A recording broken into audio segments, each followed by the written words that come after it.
morning, everyone. Hello, my name is Agatha, and I am the Business Advisory Manager at Business Station. Thank you for attending our online business forum, the Hospitality and Tourism Industry Special Edition. We at Business Station are very proud to bring you this session as part of the Australian Small Business Advisory Services Digital Solutions Program funded by the ASBAS industry. Now, we all know arguably the hospitality and tourism sectors have been some of the hardest hit through the COVID-19 pandemic. Many businesses have ceased operations completely. All right, so today we're going to run this forum slightly different. We have invited two of our digital marketing experts in hospitality and tourism, both of which, one Renee in Cairns and Talita in Whitsunday. And also we invited two small business owners in hospitality and tourism, highly impacted by COVID-19. So as I mentioned today, joining us as panelists, Renee Dembowski, Talita Dukes, Clyde Bevan, and Clinton Walker. And of course, my partner in crime, Rebecca from Business Station, will facilitate our Q&A afterwards. Now, before we start, as always, a bit of housekeeping. This online business forum will be recorded, and the recording will be shared with you once it is available.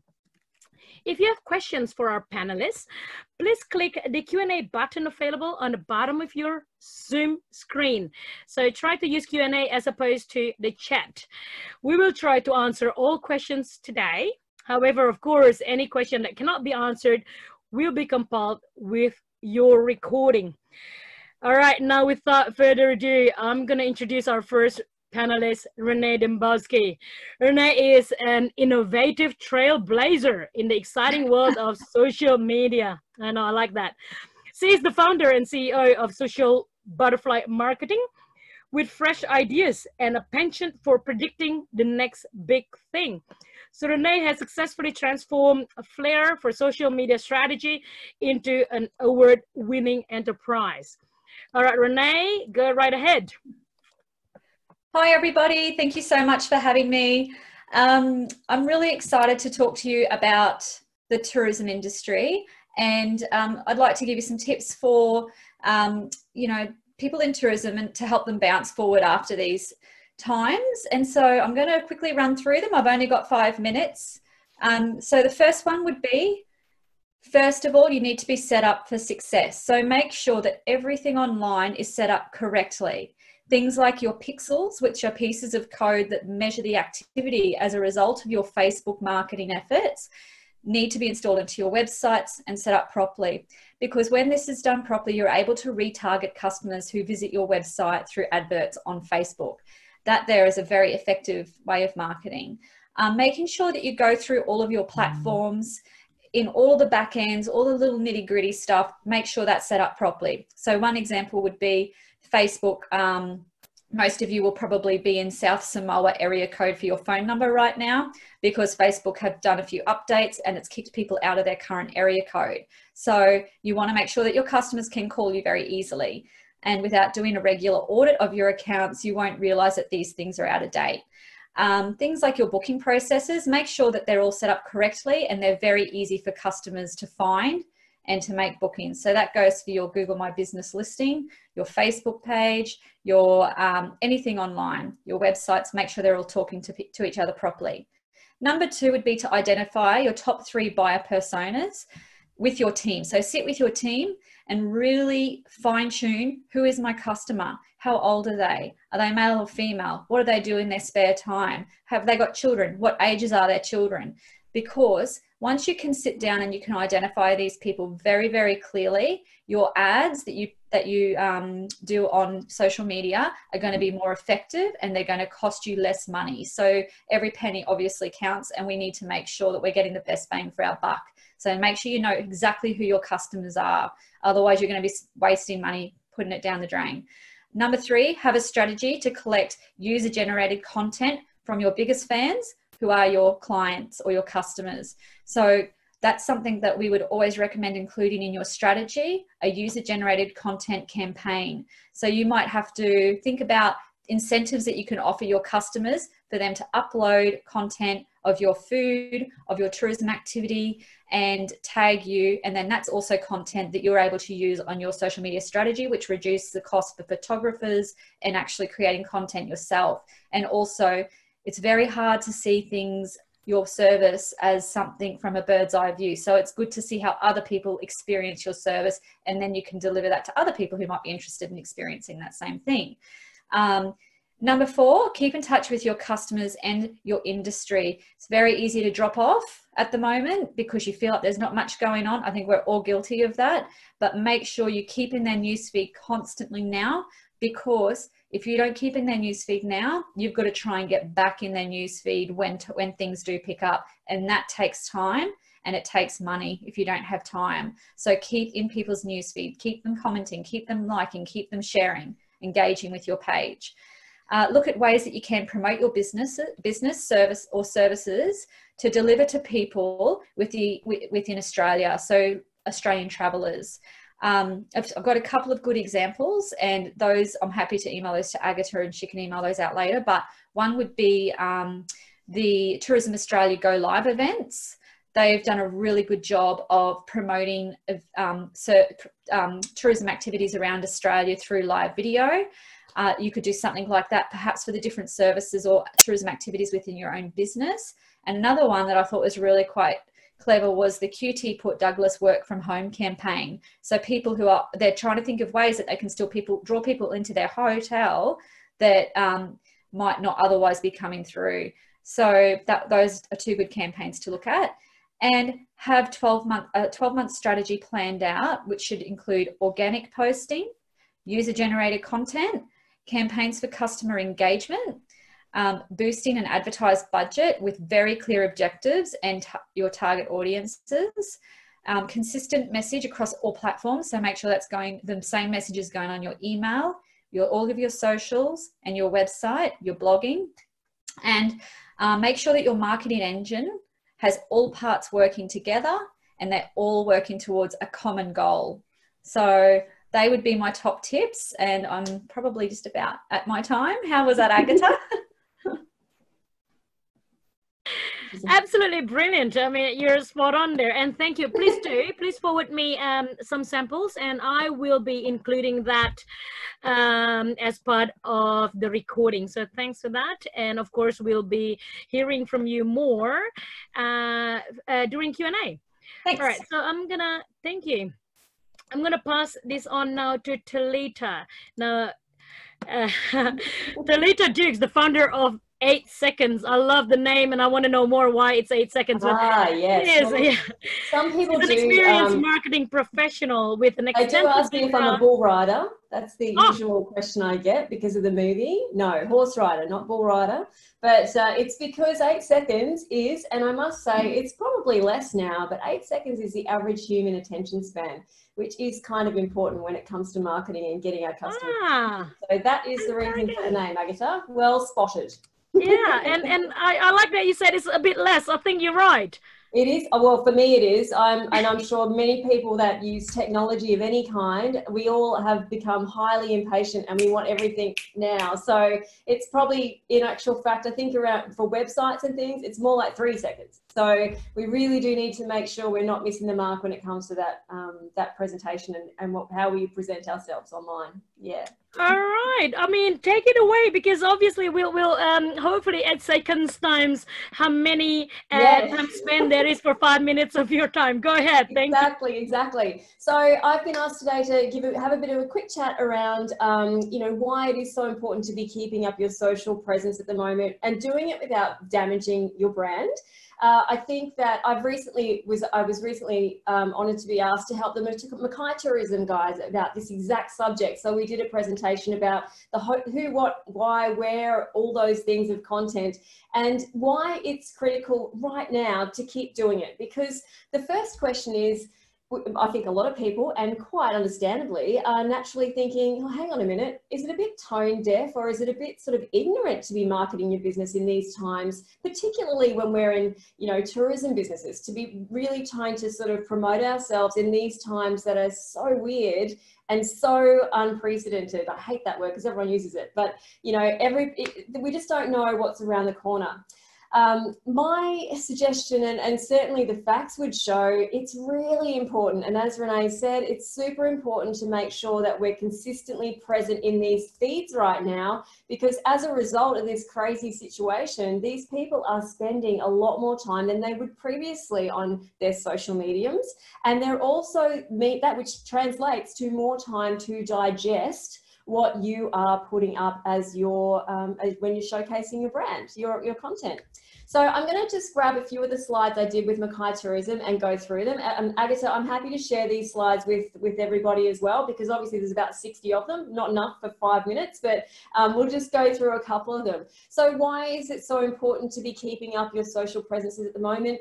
Because Facebook and generally, and their sort of family of apps, which is Messenger, WhatsApp, and also Instagram, have seen a 70% increase across the use of all those platforms. 70%.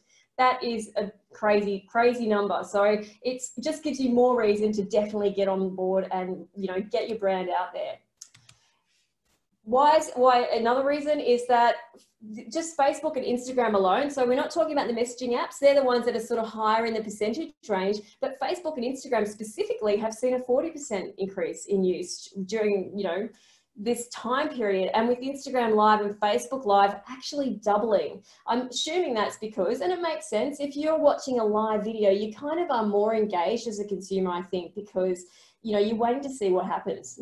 So you're kind of waiting to see what's going to happen around the corner. So that makes sense too. And I don't, you know, live can be terrifying, I get it, but once you get used to it, it's really not too bad. But it's just getting the first one off is the way to go. People are online more because they have the time, and that's pretty much a no-brainer. And I know that sounds like it is what it is, but it is what it is. They've got more time to consume. So it's a great time to try to work out exactly how we can communicate our brand with them, but keeping it socially safe, which we'll talk about as well. We certainly don't want to damage our brand by appearing really frequently in their streams. People are actually striving to be connected, and you've probably noticed this yourself, and it is a direct result in that 70% increase with Messenger and WhatsApp, because people have the time to connect. So they're on these mediums all the time trying to connect.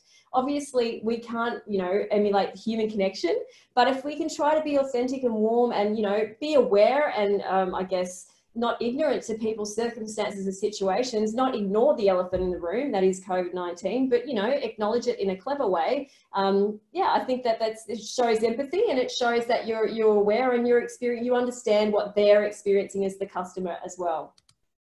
For me, I think this is a good opportunity. If you're someone who hasn't really had perhaps huge traction before on your social mediums, this is a great time to get on there and have a crack at it, because people are actually paying attention more than they ever have before. So you'll get quicker results than you have before. And as Renee mentioned in her spiel before, with your target market, once you really drill down and work out what your coincidentally your target market likes, if they have children, if they like football, if they, you know, like to have a beer, whatever it might be, then you can use those cleverly within the content that you're using to really connect with your audience at this time when they have the time to connect with you and your brand. We want to insert your brand in their mind. So the minute they get the restrictions released or, you know, lightened a little bit, they are thinking of you and they're thinking of coming your way. And that's really what we've promoted our operators to do down here around Mackay and the Whitsundays.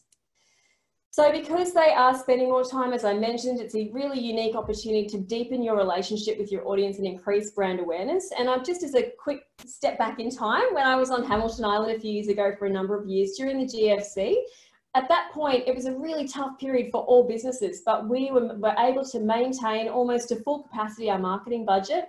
And as a result, the second thing started to sort of trend back upward. We were back on. People were back on the planes. They were coming back up because we had remained top of mind, even at a time we couldn't really have access to these people because financially it wasn't necessarily possible. But the moment they could come, they came because we were the first ones, you know, we were on their mind. We were already inserted in terms of the brand in their mind, and they were aware of us, which is super important. A couple of little goals. I would suggest, as always, that you have goals for your marketing. And I know Renee will nod vehemently as I say this. Don't just do it. Make sure you've got a goal. Otherwise, how are you going to know if you've had any success? So a couple of suggestions that you can consider in terms of your marketing, supporting your customers through these testing times. At the moment, they can't go out, they can't go and travel around. So they're sort of stuck at home, and now they're a bit more relaxed, but at the same time, they probably are dying to go for a little road trip or something like that. So help them, because they're already in the dreaming phase of where they're going to go as soon as they can. Give them reasons to come to you, you know, share information about your brand, your product, your service, whatever it is that you offer, and ask them questions, engage them, put yourself in this picture. What did you enjoy the most last time you came to Cairns? All of those questions to really kind of foster that energy between you. This will work toward building long-term trust, which is fantastic. So again, by the time they physically come to you to book or ring or do whatever they do to book, they will already know, like, and trust your brand. So you've already really established yourselves in their mind. They feel really familiar with you. You're educating the customer on your industry. For our accommodation houses, of course, people don't come and sit in a hotel room for a week. So it's really important to give them opportunities to understand what else they can do while they're here. So if you have industry alliances, and I know our guys do down here, I'm sure that's the same for Renee and her guys in Cairns. You know, if you're a hotel and you have operators that you work with a lot that you are happy to recommend via your social pages, then do it. You know, share the opportunity that people can go to the reef from you, and here's the brand I recommend, and all those kinds of things. You know, educate them on what they can do when they're there. Be creative. You know, if it's a 10-minute drive from the airport to your establishment or your restaurant or whatever it might be, get your camera out, hyperlapse, not when you're driving, somebody else is driving, of course, but hyperlapse it and show them how far you are located from the airport or from the beach or from the main street or whatever it might be, so you can really help them understand what's around you. Take them for a walk through the different room types that you have in your accommodation. You've got the time to do it. Hopefully you can, you know, be creative about it and do it in an engaging way, so that, again, you're giving them all the facts and that you're top of mind when they're ready to come and see us. And be entertaining. We're not doing a Hollywood production here. There's no need for us to have the big lights and the glossy music or anything like that. You are a human, and that's what people really connect with on social media, being authentic. So don't be afraid. If you stumble, just have a giggle, keep going, it's fine. And I would certainly encourage this when it comes to live, because sometimes those little hiccups actually just make you more relatable and make sure people pay even more attention. So that would be my suggestion. Fantastic. That's really great. Thank you so much, Talita. I think wow, you know, there's definitely a lot of tips within 5 minutes. I love it. All right, so I'll pass it on to Rebecca now, who will start the Q&A. And as I mentioned, everyone, you got questions, please pop it into the Q&A section at the bottom of the Zoom screen, and we look forward to it. Thanks. Good morning, everyone. I'm pretty excited to get started. So first up, I'm going to introduce our special guest, Clinton Walker. And apologies again if I mispronounce the name of your tour company, Clinton. But Clinton started Narungga Tours to educate and immerse people in the ways of his culture and history, so that they could understand more about Pilbara Aboriginal culture and country. Narungga Tours operates mostly from Karratha and offers visitors a unique experience of the Pilbara through the eyes of a traditional owner. So Clinton, just to get started, can you tell me how the demand disruption as a result of COVID-19 has impacted you and your business, and how do you think you're going to recover from its aftermath? Yeah, so it's been a very hard-hitting thing to the business. It was right at the beginning of the season, so you know, we were getting ready to have a good season, probably the best so far, and yeah, COVID just pretty much destroyed all that, and so I was hard hit in the beginning, but what it allowed for me to do was readjust and look at what I was doing, how I could improve it, and what other things I may be able to offer going forward.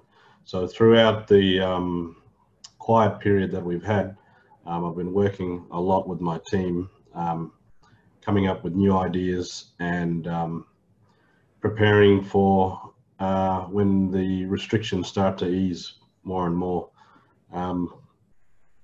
Yeah.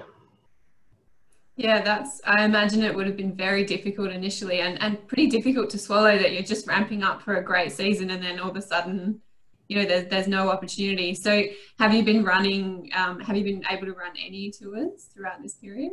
I've only just sort of started doing tours, but they're mostly mock tours, getting ready to deliver new tours for when my clients do decide to, or can not decide to, can come up.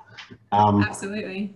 Yeah, so I've just done some tours with some of my team, and even this Saturday I'm going to be running a bush tucker tour that I'm now thinking of doing live. Wow. Yeah. Well, we'd love to see a video of that, or if you can send us the details for that, we will send that to all of the attendees as well, because I'm sure there's a lot of people who would be interested as well. Yeah. And I've just got another question that's come in from Barbara for you, Clinton. Barbara would love to know the tribal name for your TOs in your region. Yes, I've my particular tribal name. My people are the Ngarluma and the Injimari people. Ngarluma being from the coastal areas around Roban and Karratha, and then Injimari are the people from inland, south of the Ngarluma, up around Millstream, places like Gregory's Gorge you may not know, but Millstream National Park, and getting up towards the Hamersley Ranges. But there's many different language groups here in the Pilbara. There's 31 all up. That's amazing. Thank you, Clinton. So we'll move on, and I'm going to introduce our next special guest, Clyde Bevan. Clyde is a highly successful restaurateur and small businessman with extensive board level experience on both community and public groups and organisations. This includes 6 years spent as chairman of the board of directors for Lottery West. Since 1987, he has operated a number of successful restaurants in Perth and the Swan Valley region of Western Australia, including Friends Restaurant, which is from 1997 until present. So good morning, Clyde. My first question to you is, businesses in this sector who have been able to adjust their delivery model, so doing things like offering deliveries or offering online options, post restrictions and post COVID-19, do you think that they should continue offering these services? And I guess the second part of that question is, do you think that their customers are going to keep expecting these new ways of delivery? Good morning. It's nice to be with you all. And I've really enjoyed this talk as beforehand. It was really invigorating. I'm looking forward to going up north and seeing Clinton. Yes, I think that doing takeaway food is something that some people are able to do. We didn't do it because it's very difficult to do that in fine dining, because a lot of the work we do is with fresh food and food that is cooked a la minute and presented in a very stylish way. Whereas a lot of people are able to do more casual food and do that as takeaway. And a lot of my friends have used it and they've all been very pleased with it. Now, will they continue with it? If it's profitable, yes, they will, and so they should. So that would be a benefit from a negative that's come their way, and they can make the choice really on monetary terms, whether it's worthwhile or not, and whether customers expect it or not. Wow. I guess in business, you've got to do what's best for the business, and if it's profitable, do it. If you think that it's going to impinge upon what you're already doing and become less profitable, well, I think you've got to make some hard decisions. Brilliant. Thanks, Clyde. So I've got a couple of questions that have come in from our attendees, which is fantastic. I love attendee questions. Talita, this one's for you. I've never heard of hyperlapse videos. Laurel, I think, apologies if I mispronounced your name there. She has just Googled it, but she'd like some tips for doing it on her iPhone so that she can practice on the weekend.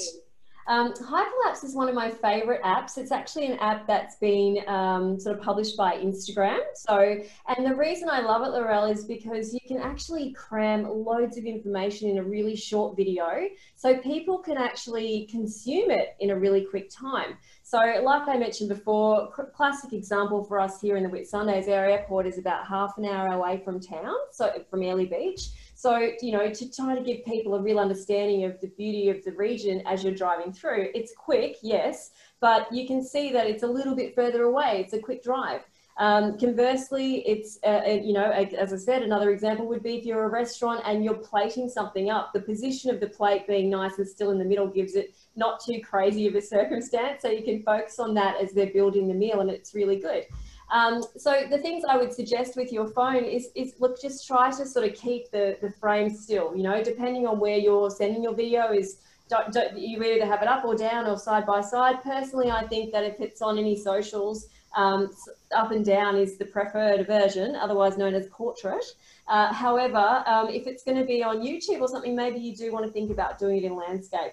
Either way, the best thing to do, lovely, is have a little look at your frame. Make sure you press the screen where you want the focus point to be, and you'll see a little circle pop up, and then let it run and just literally try to stand by. The good thing about hyperlapse is it helps stabilize it. So even if you've got a little bit of the shakes on the way, it tries to take a bit of that out for you. It's fantastic, and it's free. Even better. Thanks, Talita. Maybe I'll give that a go myself this weekend. Good, I look forward to it. Renee, I've got a question for you that came in prior to the session starting. Tourism businesses are arguably some of the hardest hit, and we've heard that directly from Clinton and Clyde just now. Do you have some strategies on how businesses can promote themselves now to wherever their local audience and wider audience may be, so that they can start attracting new customers and maybe start getting some bookings for when they're ready to go? Oh, you're just on mute, Renee. Thank you. I'm a very big fan of, I love e-newsletters myself, as long as your list is segmented. So as long as you're not doing blanket emails to every single person on your list, and you're only segmenting it to the people who are relevant to the message that you're trying to get out, I find that's one of my best return on investment. I love trying to grow my list through lead generation advertising on Facebook and Instagram. I like lead generation because you can really measure the return on investment with that. So I think I personally would start trying to grow my list if I don't already have a list, or use the list I've got, email that, and create a bit of a cycle. So you might do a lead generation ad to collect people's phone numbers, maybe what suburb they live in. You can even ask questions like what sort of menu items they like. Do they want to see a more casual, you know, menu, or a more fine dining menu, or would they like to see breakfast, lunch, or dinner open? So you can almost create like a bit of a poll, collect that information about your clients or your potential customers that are going to come through. You could also set up a bit of a chat so that people who come into the chat can then click on a link and then be added to your list that way. And then I would start a bit of an email campaign talking about what's coming up, you know, when you're looking likely to open, have you seen the new menu, just about creating a little bit of hype around the opening. Yeah. Brilliant. Thanks, Renee. Clinton, we've got another question that's come in for you from Barbara. Barbara would like to know what kind of marketing you're doing to the southern half of WA, given the borders are closed especially, to encourage all Western Australians to explore your part of WA. Yes, so I've been using social media quite heavily. I'm on there all the time anyways, but my main market is the southwest region. And so a lot of the things I've been doing is putting out really good pictures and doing some videos of, I've been doing language lessons, I've been going out. For example, I did a video where I was teaching my nephew how to gut a goanna, and I put that on my social media, and it had a lot of interest. So things like that, and yeah, just putting up the pictures of the beauty of the Pilbara, wanting people to, you know, come up and just bombard them with all these pretty images of what it looks like up here while it's freezing cold down there, you know, and yeah, just to get people to want to come up, and yeah, knowing who my market is very important. That's brilliant. I'm going to jump straight onto Facebook after this session and follow your page, because that content sounds amazing. Clyde, we've got a question also from Barbara for you. Would you consider selling cooking classes online as an option, or food and wine appreciation classes, I assume, also online? Actually, I used to do a lot of wine courses. I did about 6 in a year of 6 weeks each one. Unfortunately, we've just been so busy doing what we're doing. But the great thing about doing courses is you build up relationships with customers. We had our chefs that did cooking courses. They do about 3 a year over about 4 weeks each one. Yeah, they're great things to do, and we will do them from time to time, but only when we have the ability to do that because of our workload. But they are very good things to do. Mm. Clyde, have you been using social media at all for your restaurant? Yeah, we've been building up a brand community, which makes advertising far more cost effective. And we have a wonderful group of people that are friends of friends, so to speak. And it's a good way of letting people know what's happening, when we're opening, that we are now open, that we're going to be doing concerts in the near future, because we do concerts in our restaurant for entertainment, which is quite unique compared to what anyone else does, because it's like sitting down in a fine dining restaurant and on comes a Russell Morris or a James Rain or someone like that and sings to them after 9 o'clock. So it's a lot of fun. But we've been using the media a lot, social media a lot to communicate things that we're doing. And it's been very, very effective and very cost effective. That's brilliant. Renee, I think I'll direct this question to you.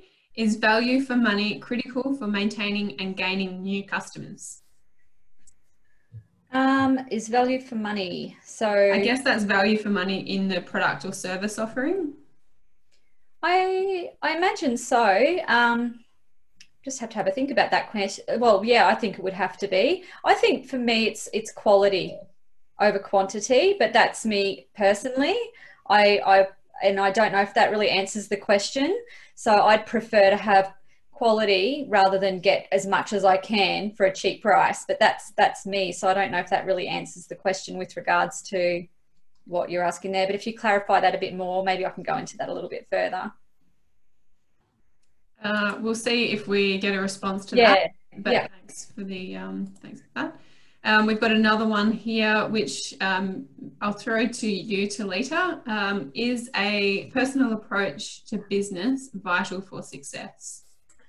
I think, look, I wouldn't say necessarily vital, but I just think that people, that yes, they're connecting with the business, but they also want to know the person that is the business. You know, if you're a person that represents a business and you go and buy a bottle of milk and you bump into someone down the street and they know you as a client, you're still the business, but you're the person in the business. So I kind of feel like having that personal approach and treating your customers, I heard the phrase a little while ago, like they're your best friends, in terms of with that level of sort of interest and care when you're engaging with them. I think that's really important. And yeah, I do think that by sort of investing that emphasis, you know, really investing in them and listening and all that sort of stuff, you will get through that know, like, trust process far more quickly and establish a lot firmer of a relationship by you know, taking that really personal approach. So that's my tack anyway. Could I just say something now? Yeah, please do. Yeah, I think face-to-face is very important. I think it's important that you build relationships with customers, but it's also important that you're friendly but not familiar. That's a line you can't cross, and you need to be cognizant of that fact. And I've crossed it a few times. I've had to step back, and so you learn very, very quickly. And with regard to pricing, I think what you've got to do is you have to give people value for money. There's no doubt about that. But I think what you can do is you can value add. Like if you come to a fine dining restaurant, quite often you'll get canapes where you're looking at the menus, so you don't pay for those. You'll get a bouche, a little cup of soup to amuse your palate while you're waiting for your food. And then what we give for people too is as a complimentary appetizer after they've had their entree, and then a pre-dessert before they have the dessert. So they've paid for 3 courses. They've actually had. Now, if you can't win people over doing that, well, then you're just going to be pushing it uphill, quite frankly. So it's important that you value add what you give them, and that you make sure they walk out feeling that they've had very, very good value for money and a great experience. Sorry, I have a quick question. Clyde, are you open for business? Because I'm going to book tonight.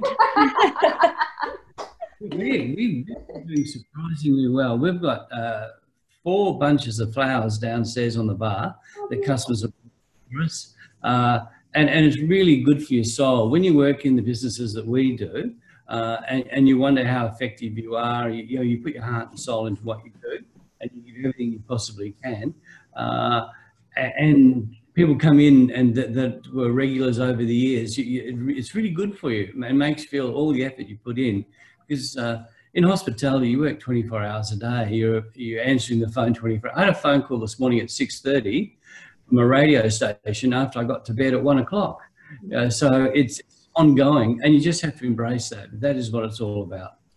I think too, though, I just have to add to that part as well, Clyde, in that, you know, that you mentioned before about not being too familiar, like certainly with your clients, but I think that to me is the respect that you've garnered from just providing that consistent, authentic service for such a long time. And now they recognize the efforts that you've made to provide them with the service that you're offering them. And they're, you know, acknowledging that through giving you the flowers and, you know, suggesting that they're very much ready for you to come back. Very gratifying, and we've got great staff too. Our staff are just sensational. Been with us. We had one girl been with us since 1987. Wow. Another girl, and I think the shortest time is 3 years. Wow, that's amazing. In hospitality, that's pretty big.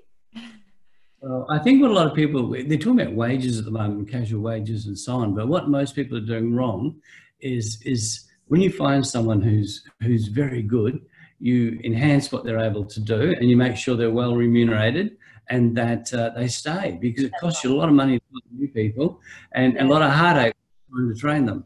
Mm-hmm. Absolutely. So I'll direct this next question to Clinton. So we've heard about how you're marketing to people and I guess businesses as well, mostly in the Southwest.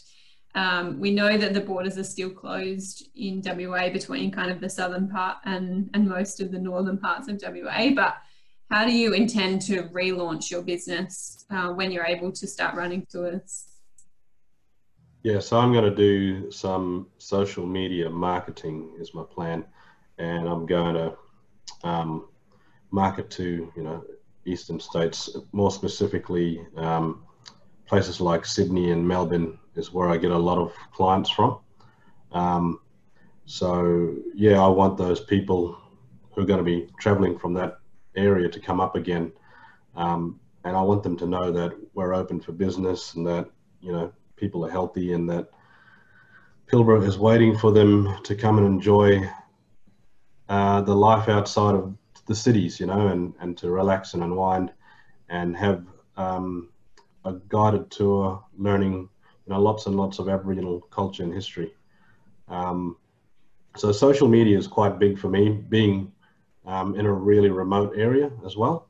So I rely heavily on using social media, and yeah, it's too expensive to do, you know, like video ads and things like that. So social media is it just stands out for me. So that's what I'll be focusing on.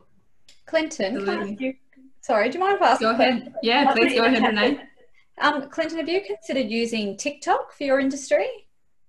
I haven't thought of using it for my industry. I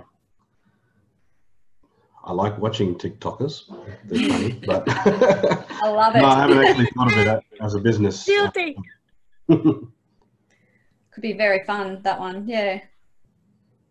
I think flowing on from this, I had another question, which comes out of what you spoke about in your intro, Renee, about user-generated content. Yeah. So I'll throw this one to both yourself, Clinton, and to Renee. So Clinton, for you, do you encourage people who are attending your tours to post content on social media about their experiences? And if you do, how do you get them to do that? So yes, absolutely. And I get them to hashtag Ngurunga Tours and use, you know, the typical stuff like this is WA, just another day in WA, See Australia, the main hashtags that you would use for promoting tourism, you know, in our country, especially in our state, and Australia's northwest. So yeah, I want them to have a great experience, and I want them to share that. And people do ask me about, oh, is it okay if we film you while you're doing your tours? Like, you know, is that going to be detrimental to your business? I say no, because the more people know about what I do, the better it is for my business, and people will want to come and experience the same thing. So yeah, all for That's brilliant. Yeah, thank you. And Renee, for you, just following on from that, do you have any other strategies on how businesses in this sector can generate, well, user-generated content? Yeah, sure. So we do it a lot with food and beverage. So we might have some DL flyers on the tables, depending on what sort of restaurant it is, of course, in the bathrooms, and it promotes upload to your Facebook, your Instagram, use these hashtags. And some restaurants will offer an incentive. So they might say every month we'll do a $50 dining voucher for the best piece of content that we come across. And so, and they'll also then regularly share that user-generated content onto their page, announce who the winner was. It's just a really good way to collect content. Like I said, they take beautiful images. You're not having to do it yourself. You're not having to pay for professional photography, because sometimes those images that they take, that customers take, are just as good as professional photography, and they're not too polished either, so they don't look too you know, like promos. Yeah, so, and also if someone, you know, at the end of the night might pay for their meal, you might give them a little flyer promoting it, so next time they come in, they know that that offer's available. Brilliant, thank you. This one I might open out to whoever wants to answer, because I'm not super sure who will be the most relevant. Maybe you, Clyde. Tracy would like to know, what are the new skills that workers in the tourism and hospitality sector are going to need in the next few months as we start transitioning to the new normal? I think what they're really going to have to do is look at their business plan and make sure that they're capable of doing the marketing, the financial, the management of their training, all those skills you need to have, because a lot of them don't have those skills. And I had a father-in-law once said to me that Alan Bond was very successful because he had the right people doing the right jobs. Now, I think it's very important that you recognise what you're lacking in and people to fill in those roles, whether it be marketing, internet, all those positions where, for me, when I worked in the R&I Bank, first went from school, I thought a calculator was sensational, but it's very much changed since then. So it's up to, if you haven't got time to embrace those things, that you find people who can help you, especially finance is one of the biggest things. You know, in restaurants, notorious for only about 18% of restaurants getting to be 3 years old. And that's because if a chef is normally the person who opens a restaurant, he doesn't have any skills for the best part in marketing, training, on the floor service, and his finance skills are probably pretty low too. In the end, he ends up working on the floor and getting someone else to cook in the kitchen for him. And that just makes things even harder. So it perpetuates itself. So it's really important that you get the right people to do the right jobs and help you in your occupation. Brilliant, thank you. I'm going to open this out and get a response from everyone on our panel, because I think that this is a pretty cool question. Clinton, it looks like you've already got a couple of TikTok followers for launch your TikTok channel, so we'll just add that in. You might be able to use that in your answer. So the question is, there have been some interesting strategies, and we've touched on this in a previous question, such as restaurant chefs doing online food videos. What is the best or most interesting, innovative idea that you have seen come out of the hospitality or tourism sector during COVID-19? I think I'll go. Yeah, thanks, Clinton. Live videos are interesting depending on the content.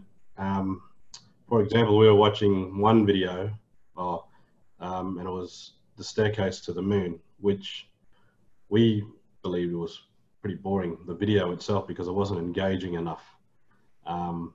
Whereas I watched a video where a cousin of mine who's a tour guide up in the Kimberley was actually, he was shucking a oyster pearl, and explaining the entire process during that and talking about the Aboriginal connection to it and all of that. And I was really, really, really good because it was so interactive.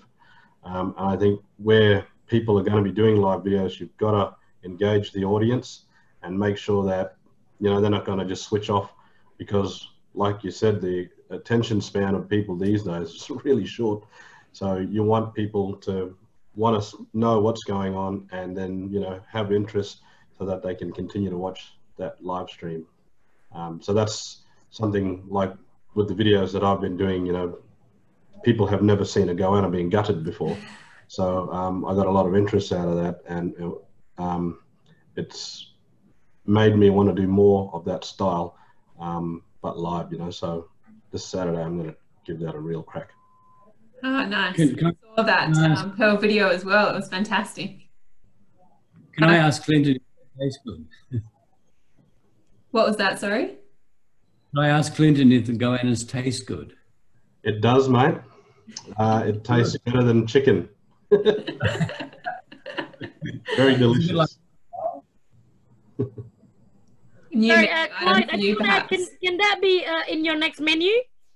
Yeah. Yes. I do like there have been some great restaurants around Australia doing local produce, and they've been very, very good. So I look forward to coming up there. Clinton looks very inviting.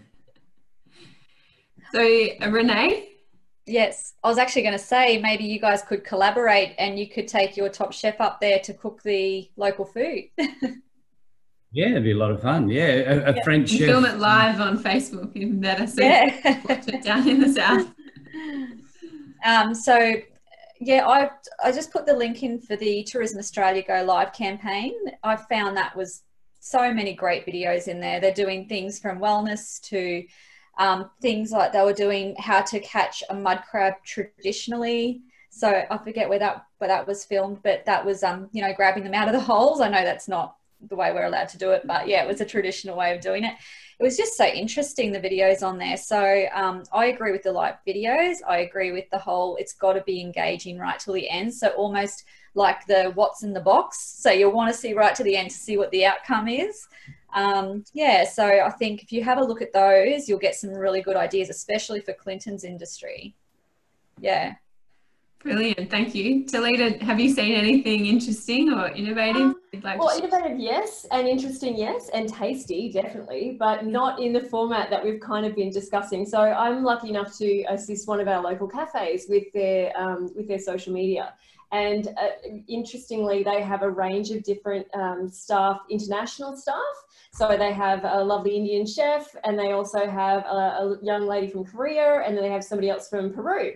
So to be a little bit innovative, they've gone down the track of introducing international takeaway, and twice a week they'll pick these destinations based on these guys, because the authenticity is there in that they've come from these countries, to the point where we've actually put up a photo of Jorge talking to his mum in Peru with the recipe book out, getting the details about how to make dishes.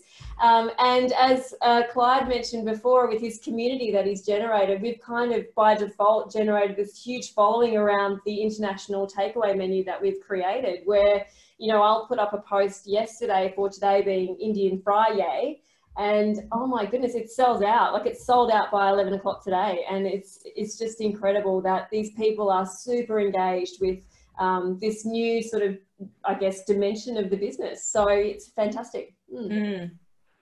That's brilliant. It sounds amazing. Thank you. So we've got a question that's come in about strategy sessions. So I guess I'll do this in two parts. So first, to Clinton and Clyde, have you been involved in any strategy sessions to kind of help develop your plan for post-COVID and relaunching, pushing forward? I'll go first. That's all right, Clinton. You don't mind? Please. Yeah, we have continual discussions with our staff, both on the floor and behind the counter. I suppose what we're trying to do is turn a negative into a positive. You know, the negative is the climate at the moment, but the positive is that you've got to try harder, work harder, and provide a better product for your customers. And I think it's like 80% of people want a better experience when they go out. And I think it's important that we provide that, and that's what we're honing in on, is to do what we do better, if that's possible, and be cognizant of the fact that we've really got to be proud of every dish that we take out and look at it and say, would I pay $25 for this? Yes, I would. I'm happy with that. Let's serve it up. And I think that it's about attention to detail, it's about pride in what you do, and really honing in on those skills and making sure that you're really doing the best you possibly can to win over customers. Brilliant, thank you. Clinton? Yes, I agree with Clyde about, you know, doing what you do best, doing it better. One of the strategies I'm currently developing is focusing more on what I actually do deliver really great, and doing tours that are more engaging, that enable people to want to be involved rather than just be an audience. So my bush tucker tours are really engaging because people get to be able to see and taste and touch and learn about the foods that are, you know, local to this area, native ingredients. And then, you know, you actually have to go out and find them, you know, in the wild, or, you know, people are in the town of Karratha and not realizing that if you just walk a couple of meters off the main road, that you can find bush tucker, you know, right in the main part of the city. So just engaging people a lot more, I think, for myself, is a good way to enable people to have a better experience, and, you know, strategizing a way forward for people to have that experience. Another thing is with the social media, I think is really important. Like I said earlier, that, you know, I'm in such a remote area, so how I put myself across on social media is really important, and who do I target, and knowing my audience. And so yeah, just ensuring that the people that I target and the money that I spend doing that is going towards, you know, customers that I know are going to actually come here. And I get a lot of engagement out of my social media, so I find that to be a great tool. I think you'll have an influx of followers following this session as well. Sorry, did you have something to add there? Sorry, if I could. Now is not the time to cut back on staff, not to use tablecloths, not to do all those things that you do normally. You should not be trying to save money. What you should be trying to do is to make the difference between you and your competitor even bigger, so that you are building up a customer base that's very important to you. It'd be the worst thing possible for you to do, to have less staff on the floor, use cheaper ingredients, and really alienate the customers that you have. Thank you for that insight. I think I'm quite mindful of time, and we've got about 6 minutes left.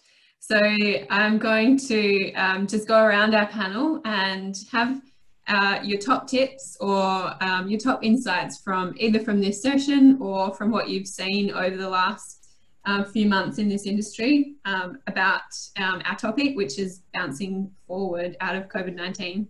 So Talita, if you want to kickstart. Sure.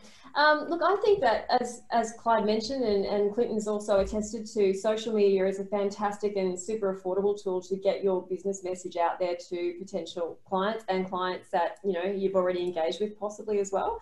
I think that, you know, it's a great time to try it and get familiar with it, because we do have a little bit more time on our hands, sadly, but, you know, there's always, we can try and look at that positively and use it to upskill and refresh.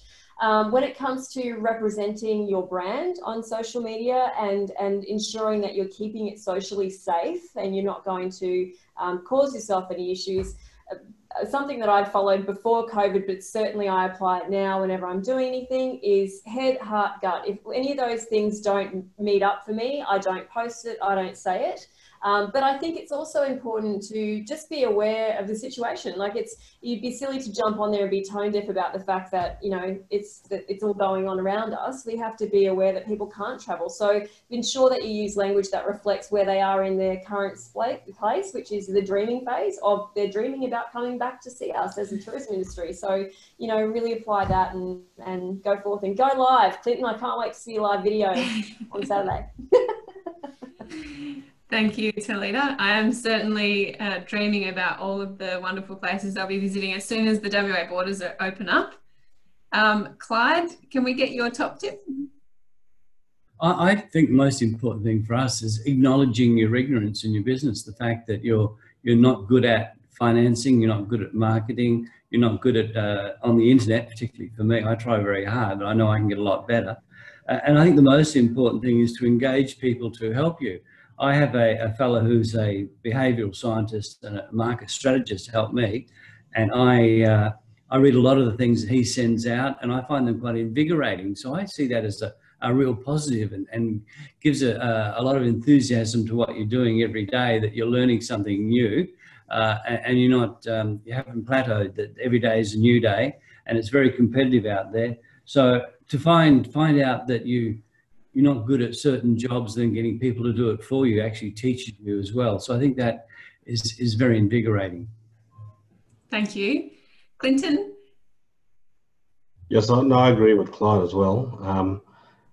Using people that have strengths that you don't have, but also working to your own strengths is really important. And one of the things that I've found that I'm quite good at is my social media presence. But I'm also really good at photography. And so I use those things in combination to help sell what it is I do as part of my business, other than the fact that I take people out and teach them Aboriginal culture. So yeah, any skills that you do have that you can use, use them to your full extent if possible. But if you can't do any of those things that you have lack of skills in, then get the right people in. Yeah. Absolutely. Photography and social media sounds like a match made in heaven. So you'd be doing pretty well there. Renee, would you like to wrap us up with your top tip? Sure. My top tip would be, before you do anything and you're going to put the time and money into our campaign, make sure you've got your foundations right. Make sure everything's set up properly, so that you're not trying to gather information that you haven't actually set up properly right from the start, like with your pixels and, getting your audience groups ready. So that would be my top tip: set up properly and then plan for success through strategizing, which is extremely important, and always include a both organic and a paid strategy. Brilliant. Thanks, Renee. So now I'll hand back over to Agatha to wrap up the session. Thank you so much. That was really insightful, and I am itching. I'm itching to definitely visit each one of you, and do expect me, because I will be knocking on the door. And Clyde, yours is going to be, potentially the next couple of weeks, because you're open. Hopefully you're not fully booked yet. Since we're inviting you, hopefully we do have a space to book in France. We did put in all the Facebook page and website of Clyde and Clinton's. Do visit, do like them, and then, we look forward for borders to open. I'd just like to reiterate, I guess, we are here to help. You're spot on. If we don't know something, do seek for help, and then Business Station here to help. And, of course, with Talita and as well as with Renee, able to help everyone, the small business in tourism and hospitality as well. We also run some C19 Biz Booster free webinars. These will be, very relevant topics around COVID-19. So feel free to check out our Facebook page, Business Station, and our YouTube channel, because all going to be there as well. We're also offering online workshops. There's, a small group online workshop, and, so therefore you can learn in a small group session. And lastly, everyone, there are some help out there from the government as well. All the funding's available. So if you don't know what they are, do reach out, because, we're more than happy to let you know what's available out there. Thank you so much, panelists. Thank you, Renee, Talita, Clinton, Clyde, for all your insights. Thank you, Rebecca. Always, the Q&A session that's run really well. And that's it. Stay safe and be kind to each other. Until next time. Bye. Bye.